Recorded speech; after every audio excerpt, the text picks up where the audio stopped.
How y'all doing? Now, this is my daughter's, get back in there. This is my daughter's A4. 16-inch barrel, completely legal. Has a collapsible stock. You see how small this gun is. Here is a pistol. Now, this is a 300 blackout. We're not talking about that. We're talking about rifle versus pistol. Now here is a 10.5-inch pistol.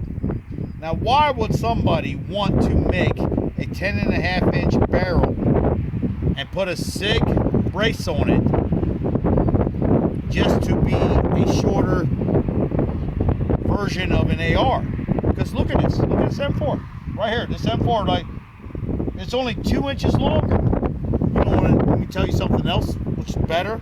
If you do the M4 version and the pistol version, you can't put a forward grip on a pistol.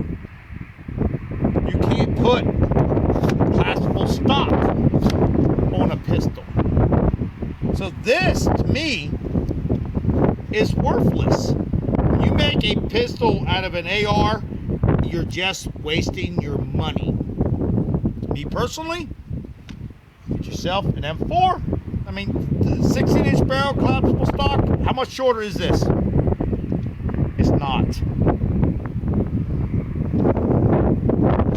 So, don't worry about what the ATF says about this stupid SIG brace, because it's not making it any shorter, really, in theory, if you think about it.